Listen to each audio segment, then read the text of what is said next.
বড় বৌমা, ও বড় বৌমা, কোথায় গেলে? হ্যাঁ, সকালের খাবার পাবো নাকি পাবো না শুনি?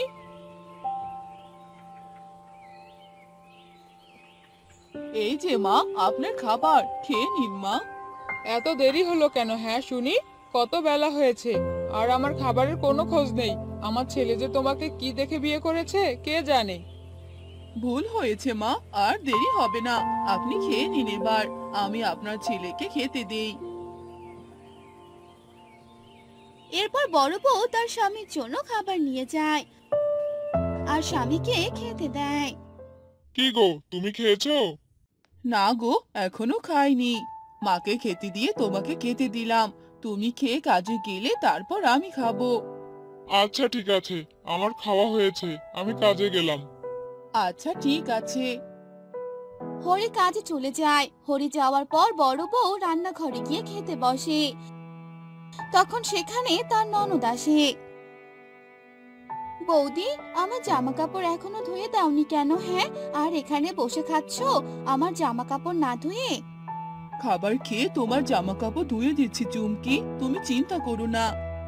হ্যাঁ হ্যাঁ, তাড়াতাড়ি ধুয়ে দাও। সারাদিন খাই খাই তোমার, আর কাজের বেলা যত ফাঁকি। জানি না কেন মা আর চুমকি আমাকে একটুকু পছন্দ করে না, সব সময় খারাপ ব্যবহার করে। যাই, চুমকির জামাগুলো আগে ধুয়ে দেই। বড় বউ খাবার না খেয়ে চুমকে জামা কাপড় ধুতে যায়। বড় বউ, ও বড় বউ, কোথায় গেলে? কি হয়েছে মা, ডাকছিলেন? আমার পা টিপে দাও তো, আমার পা অনেক ব্যথা করছে। মা, আমি চুমকির জামা কাপড়গুলো ধুচ্ছিলাম, ওগুলো ধুয়ে দিয়ে আপনার পা টিপে দেই মা। খালি ফাঁকিবাজি না? পরে তো তুমি আমার পা টিপেই দিবে না, তখন অন্য কাজ দেখাবে। হরি আসুক, আজ ওকে বলবো যে তোর বউ আমার কোনো সেবা যত্ন করে না। এভাবে কেন বলছেন মা? আমি তো সব কাজই করি মা। মুখে মুখে আবার কথা বলছো? আজ আসুক হরি, দেখাচ্ছি মজা। যাও এখন এখান থেকে।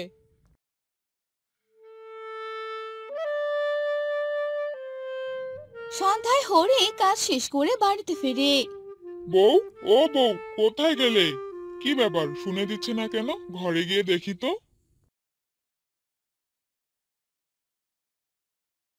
তুমি এসেছো? কখন এলে গো?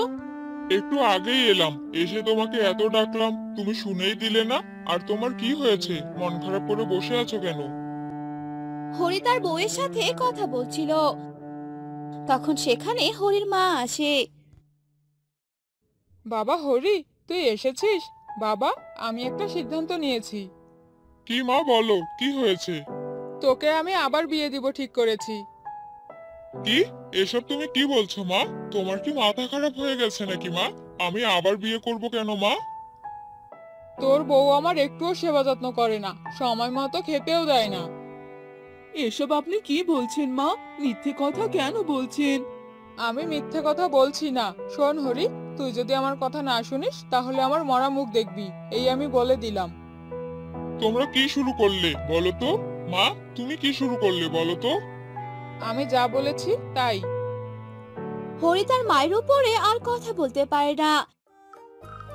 এরপর হরির মা হরিকে আবার বিয়ে দেয়। বিয়ের কয়েকদিন পর ছোট বৌমা, ও ছোট বৌমা, কোথায় গেলে শুনি? খেতে দিবে না নাকি? কেন খেতে দিব না মা? এই নিন আপনার খাবার। ও, খাবার এনেছো? আমি ভাবলাম তুমিও বড় বউয়ের মতো হয়ে গেলে নাকি। বড় বউ তো আমাকে সময় মতো খেতেই দিত না, আমার কোনো সেবা যত্ন করতো না। কই না তো মা, দিদি তো সব কাজ করে, আমাকে তো কোনো কাজই করতে দেয় না। নতুন এসেছো তো বুঝবে না, কদিন যাক দেখবে তখন আমি ঠিক বলছি কিনা। ছোট বউ রান্নাঘরে যায়। বড় বউ রান্নাঘরে বসে রান্না করছিল। জানো দিদি, মা না তোমার কথা কিসব বলছিল, তুমি নাকি ওনাকে সময় মতো খেতে দাও না, আরো কত কিছু। ওনার বয়স হয়েছে, কি থেকে কি বলছে, বাদ দে ওনার কথা।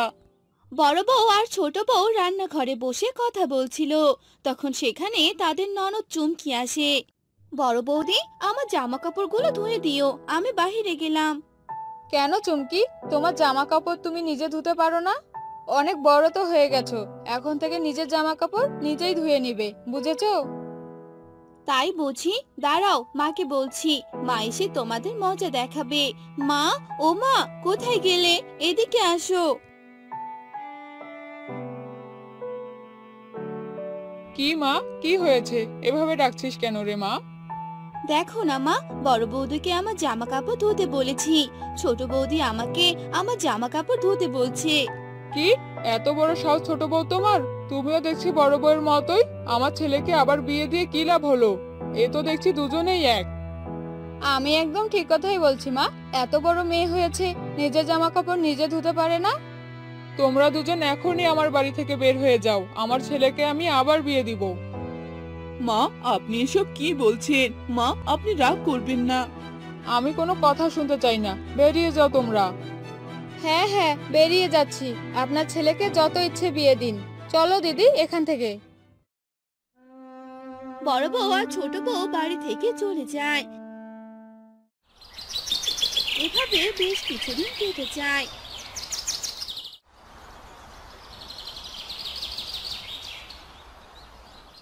বড় বউ আর ছোট বউ চলে যাওয়ার পর শাশুড়ি তার ভুল বুঝতে পারে আর বড় বউ আর ছোট বউকে ফিরিয়ে আনতে যায়। মা, আপনি তা কি মনে করে? আমি আমার ভুল বুঝতে পেরেছি বৌমা, আমাকে তোমরা ক্ষমা করে দাও। ছি ছি মা, আপনি কেন ক্ষমা চাইছেন? তোমাদের দুজনকে আমি ফিরিয়ে নিয়ে যেতে এসেছি বৌমারা। চলো তোমরা বাড়ি ফিরে চলো। এখন থেকে আমার সংসার তোমাদের দুই বউয়ের সংসার। তোমরা হলে আমার ঘরে লক্ষ্মী। বড় বউ আর ছোট বউ তাদের শাশুড়ির সাথে ফিরে যায়। এরপর থেকে দুই বউর সংসার অনেক ভালোভাবে কাটতে লাগে। হ্যাঁ রে বাবা, সারাদিন বই নিয়ে বসে থাকলে চলবে? একটু বাইরে গিয়ে খেলাধুলা করে আয়, দেখবি শরীর মন দুটোই ভালো থাকবে। না মা, আমার পড়াশোনা ছাড়া আর কিছুই করতে ভালো লাগে না। পড়াশোনা করে যে আমি অনেক বড় হব। তা না হয় বুঝলাম, কিন্তু এখন একটু উঠে খাবারটা খেয়ে নে। ঠিক আছে মা, যাচ্ছি তাহলে। এই বলে কেশব খাবার খেতে চলে যায়। অন্যদিকে সরলার আরেকটি বোন ছিল, তারও একটি ছেলে ছিল। ছেলের নাম ছিল লালু। না না, এই ছেলেকে নিয়ে আর পারি না। এই সকালবেলা যে কোথায় চলে গেল কে জানে, ডেকেও যে পাচ্ছি না। একটা কথাও শুনতে চায় না আমার। আজ বাড়িতে আসুক, মজা দেখাবো। কিরে, এই তোর আসার সময় হলো? কোথায় গিয়েছিলি শুনি? আমি তো খেলতে গিয়েছিলাম মা। হ্যাঁ, ওই খেলাধুলা সারা তুই কি আর কিছুই বুঝিস না নাকি? হ্যাঁ, সে দেখ, সবাই কত কি করে। ঠিক মতো পড়াশোনা, ঠিক মতো খেলাধুলা, আর খাবারও ঠিক মতো খায়। আর তোরা কি করিস শুনি? না মা, আমার পড়াশোনা করতে একদম ভালো লাগে না। পড়াশোনা না করে সবাই কত কিছু করছে, আমিও সেগুলো করব। পড়াশোনা করলে তুই মানুষের মতো মানুষ হবি, ভালো একটা চাকরি করবি, সবাই তোকে অনেক সম্মান করবে। না মা, আমি এসব হতে চাই না, আমি খেলতে গেলাম। আরে শোন শোন, খাবারটা অন্তত খেয়ে যা। লালু খাবার না খেয়ে সেখান থেকে চলে গেল। এভাবেই অনেকদিন চলে গেল।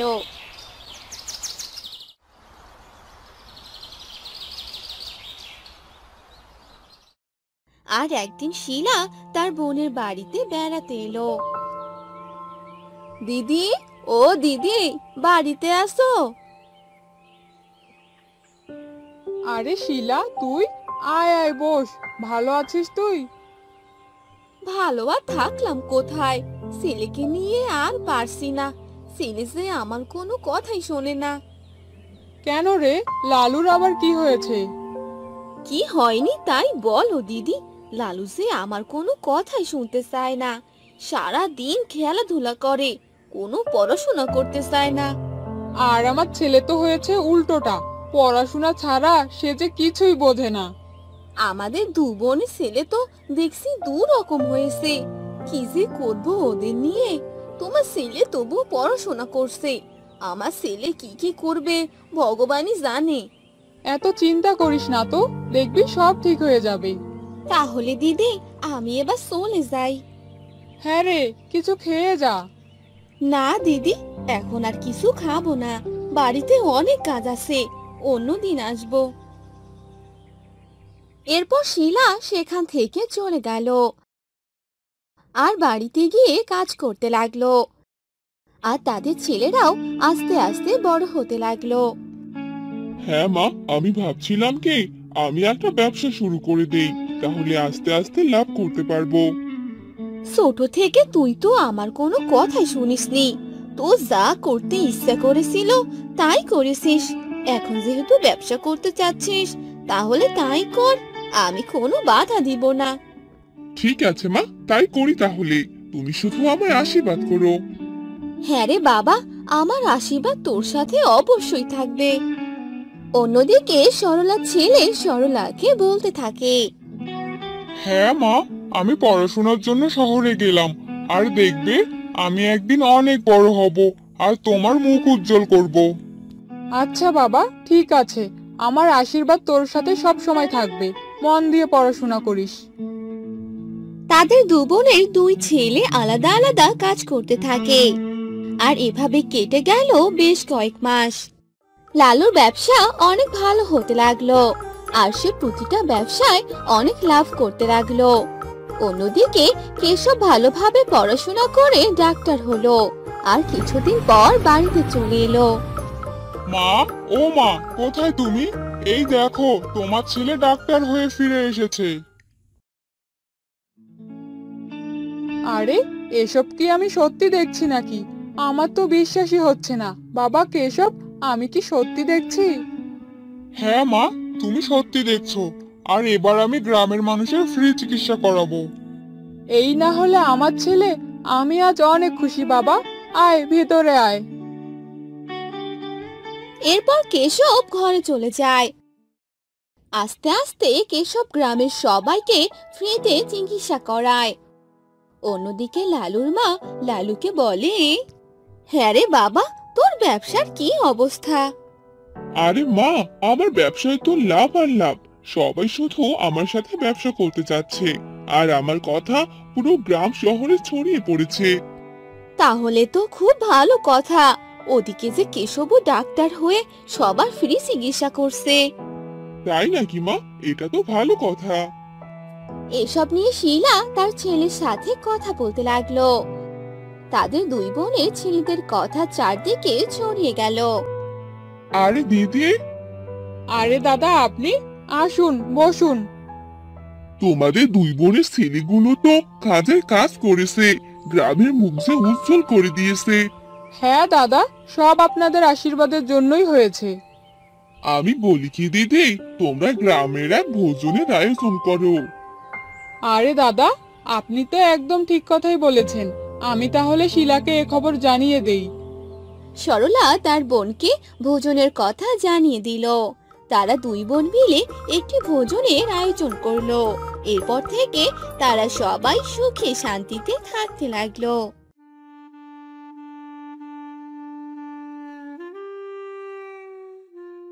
মা, তুমি চিন্তা করো না, দিদি এখনই চলে আসবে বৌদ্ধ মশাইকে নিয়ে। তুমি এত ভেঙে পড়ো না মা। রাধা একা কোথায় গেছে? মেয়েটা আমার কেন যে এমন দস্যিপনা করে? তুই যা মা, দেখ তোর দিদি কোথায় গেছে। মা, তুমি এত কথা বলো না তো, তুমি অসুস্থ।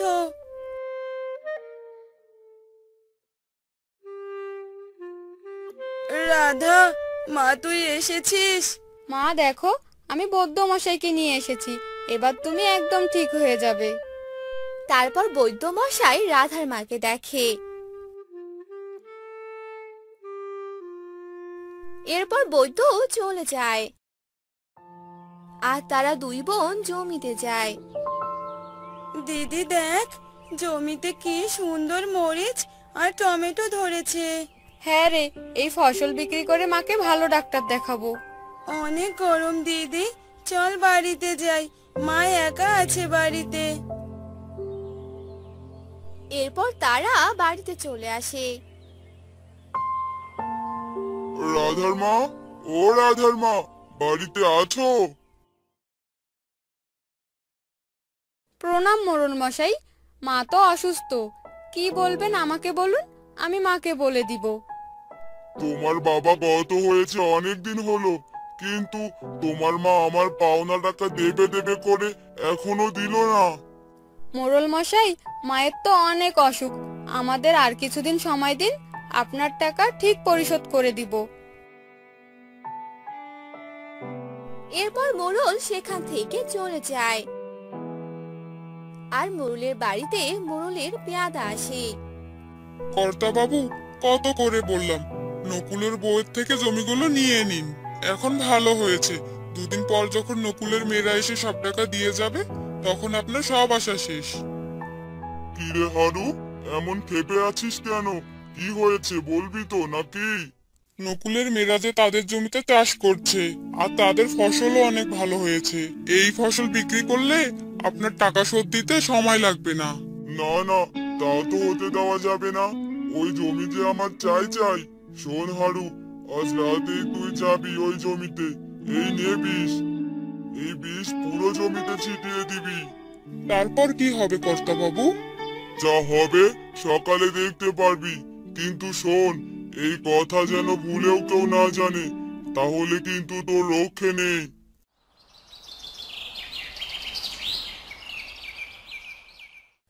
যেই বলা সেই কাজ। রাতের আধারে হারু রাধাদের জমিতে বীজ ছিটিয়ে দিয়ে আসে।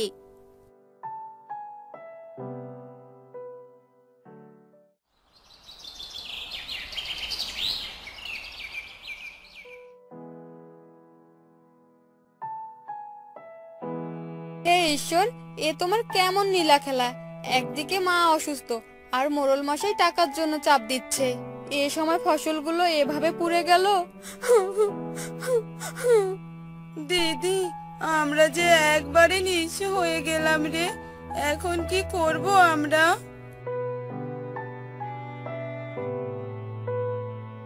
হায় হায়, কিরে রাধা, তোদের জমির ফসল এমন পুড়ে গেল কিভাবে?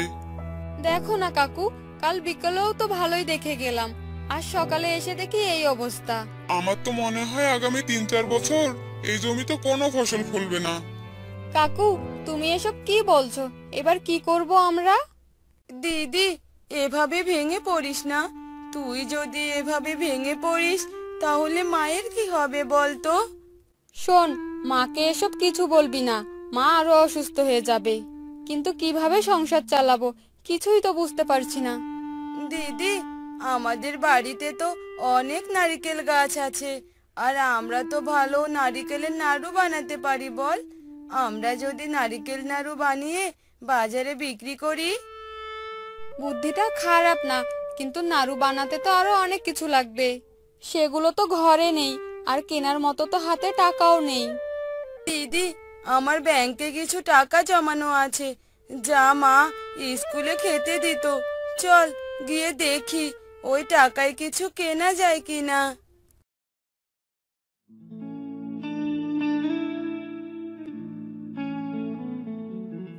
তারপর তারা দুই বোন মিলে নারকেল নাড়ু বানিয়ে বাজারে বিক্রি করতে চলে যায়। আর সেদিন তাদের বিক্রি অনেক ভালো হয়, আর তারা অনেক টাকা লাভ করে।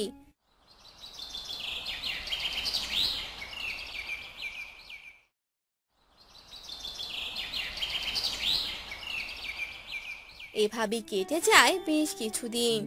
রাধার মা এখন একটু সুস্থ।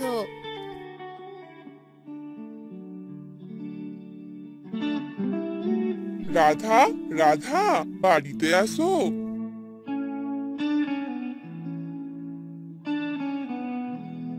কাকু, আপনি কে?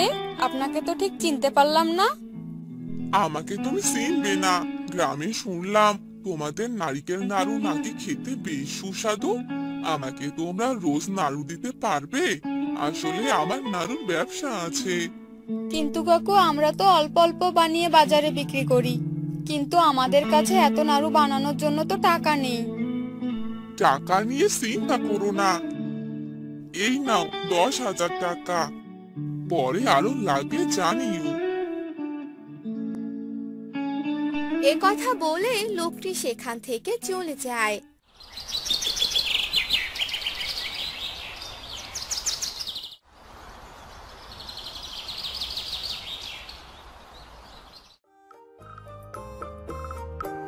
আর তারা 3 মা মেয়ে মিলে নাড়ু বানাতে শুরু করে। এভাবেই নাড়ু বানিয়ে তাদের অভাব দূর হয়। আর একদিন মোড়ল মশাই, এই নিন আপনার টাকা। আশা করি এখানে আপনার সুদ সমেত টাকা হয়ে যাবে। আর কখনো যদি আমাদের জমি বা বাড়ির দিকে পা বাড়ান, তাহলে পা কেটে রাখতে দুবার ভাববো না। আর ছোট হয়ে একটা কথা বলি, পরের অনিষ্ট করলে ভগবান তার নিজের অনিষ্ট করে বসেন।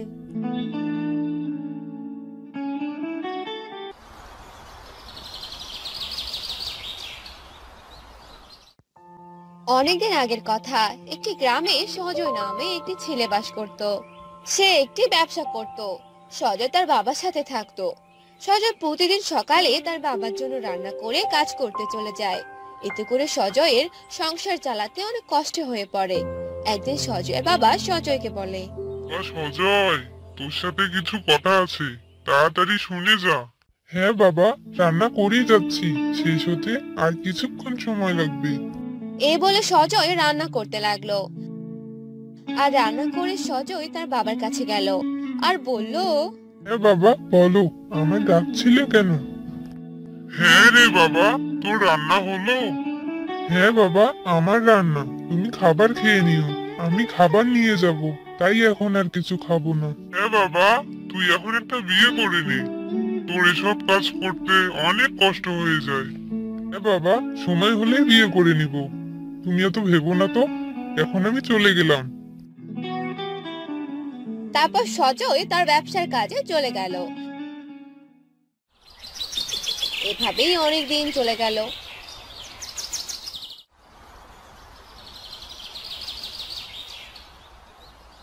একদিন হঠাৎ করে সজয়ের ব্যবসার অনেক লস হয়ে যায়, যার কারণে ব্যবসা বন্ধ করে দিতে হলো। এ কি হয়ে গেল? আমার ব্যবসা যে পুরো বন্ধ হয়ে গেল। এখন আমি কি করব?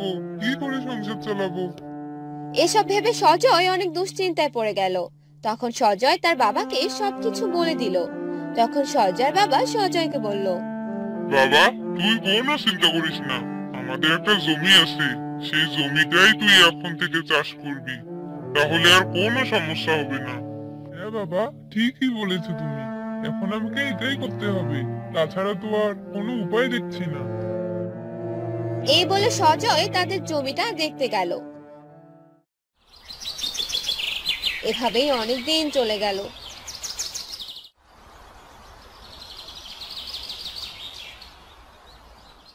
সজয় নিজের জমিতে কাজ করার পাশাপাশি অন্যের জমিতেও কাজ করত।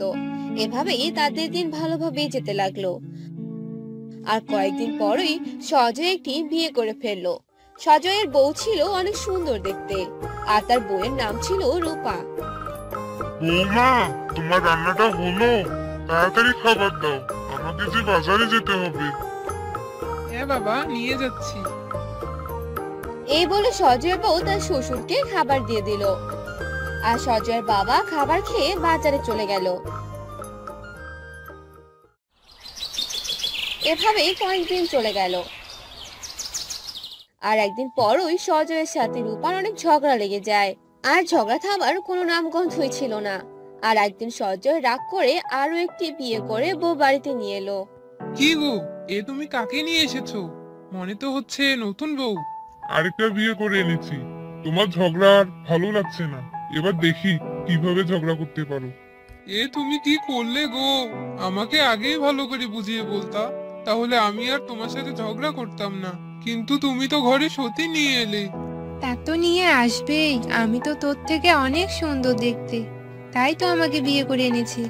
তোর থেকে আমি বেশি সুন্দর, তাই প্রথমেই আমাকে বিয়ে করেছে। প্রথমেই যদি আমাকে দেখতো তাহলে আমাকেই বিয়ে করে আনতো। আরে এবার থামো তোমরা, আমি বিয়ে করেছি যেন আমি ঝগড়া থেকে মুক্ত হতে পারি, আর এখন তো দেখছি আরো বিপদ হয়ে গেল, এ দেখি ঝগড়া আরো বেড়ে গেল। এভাবেই অনেক দিন চলে গেল।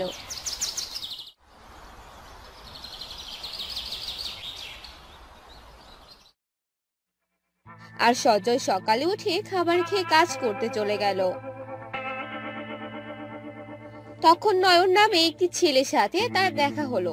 তখন নয়ন বলল, কি ব্যাপার ভাই, শুনলাম তুমি নাকি দুটো বিয়ে করেছো।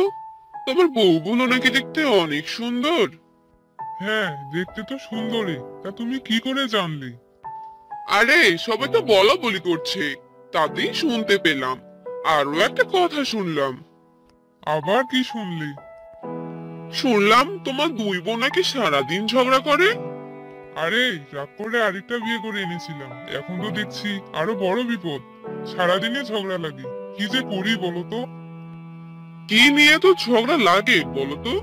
আরে দুজনেই দেখতে অনেক সুন্দর, এই সৌন্দর্য নিয়েই তাদের মাঝে ঝগড়া লাগে। সুন্দরী মেয়েকে বিয়ে করে বড় বিপদে পড়লাম।